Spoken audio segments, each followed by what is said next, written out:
This is our second annual release of Toarcian Ocean, a double New England IPA.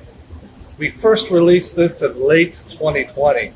So it's been a little over a year and we've made some optimizations.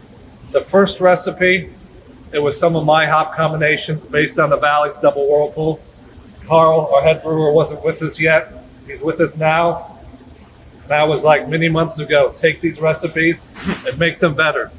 No pressure at all, Carl. So this is his optimizations, and they're pretty significant.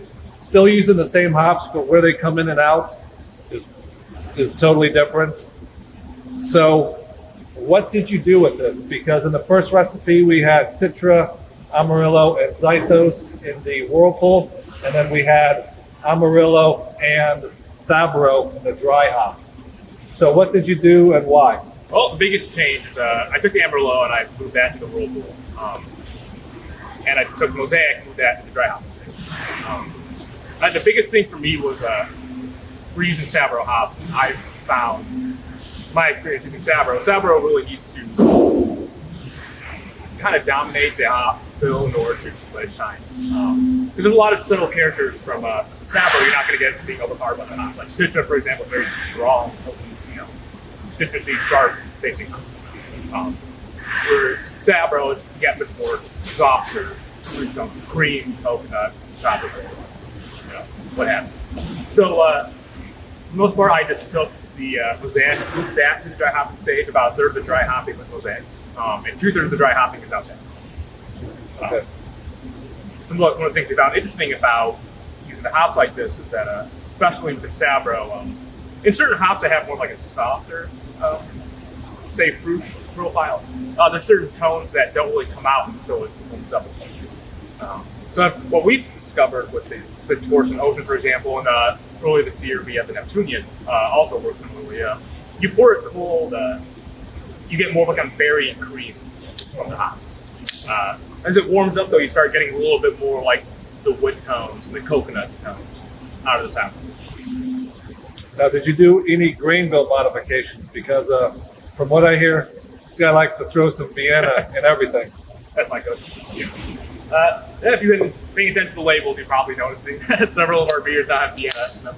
Not a ton of Vienna, but I found adding a touch of Vienna to, and you'll probably notice this with especially the double New England IPAs like the Neptunian, the RPA Roosevelt, and now this one. Adding a touch of Vienna in there adds just a little bit of depth to the grain bill without it kind of making it really funky. So we're not trying to make like a super malt forward IPA, but adding a touch of Vienna kind of adds a little bit of depth, a touch of color, like I said, without the malt kind of taking over. Okay. Other than that, we've upped the wheat bill, the recent releases as well. Those are the biggest thing as far as the malt profile goes. So when it was released in 2020, late 2020, 4.04 on Untappd that it settled at, pretty good. We'll see how this heats up. We feel that it is better, and especially like Carl said, let it warm up to about 50 degrees at least. Yeah. What characters do you see this changing Like I from said, cold to warm? like I said, when you initially pour it cold, it's much more berries and cream. Yeah. As it warms up a touch, you'll start noticing much more coconut, a little bit of wood. Wood. That's what I noticed. The wood really becomes predominant. Yeah. So, all right, let's give it an evaluation.